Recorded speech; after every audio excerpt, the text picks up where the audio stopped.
PKLS et aussi j'ai été avocat de l'université.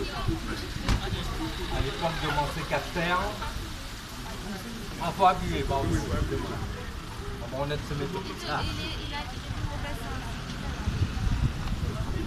Là, à droite, Là, c'est pour le produit. Ah, vous entendez? Donc je disais, je suis Raphaël Constant, membre du PKLS et aussi avocat et qui est intervenu à une certaine époque dans le dossier du Sérégbia. Si je suis présent ici, c'est parce que vous avez le soutien du PKLS, mais c'est surtout pour saluer votre courage. L'affaire du Sérégbia n'a été possible que par la lâcheté.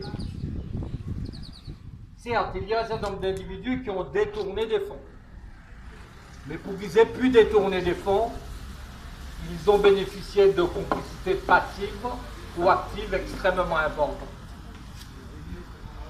Ils ont pu bénéficier de la complicité passive du Conseil régional de la Guadeloupe, dirigé à l'époque par M. Lurel, et qui gérait une partie des fonds européens. Ils ont pu avoir la complicité passive de la préfecture de la Martinique, qui aussi gérait une partie des fonds européens. Et ces deux organismes n'ont pas contrôlé, comme il le fallait, la situation. Il faut savoir que c'est l'origine du problème. Parce que s'ils n'y volaient, ni sautiraient. Il faut savoir qu'un des éléments aussi du Sérégbia, Raphaël Constant a parlé de 43 voleurs, je pense qu'il y en a plus. Je pense que ce qu'on sait dans le dossier, il y a au moins une centaine de personnes qui directement ont bénéficié de la distribution des fonds. Parce que la bande qui a été mise en examen a été extrêmement généreuse. Parce qu'elle a mis sur pied un système mafieux, à savoir, moi, ou nous, nous, et nous ensemble.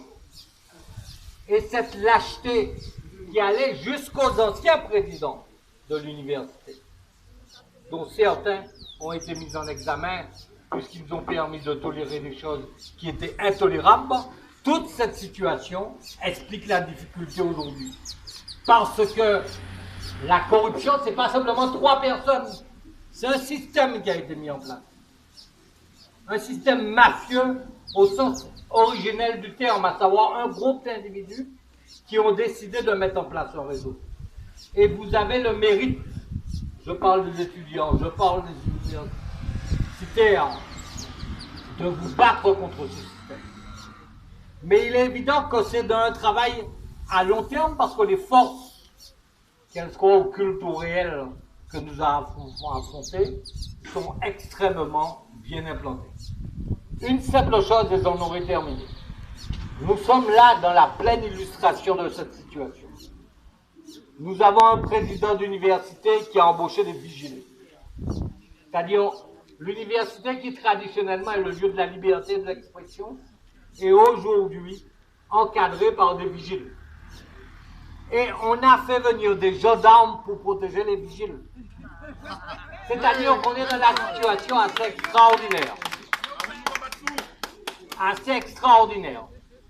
Où on embauche des vigiles pour protéger la pourriture et on demande à des gendarmes d'aller protéger les vigiles pour protéger la pourriture.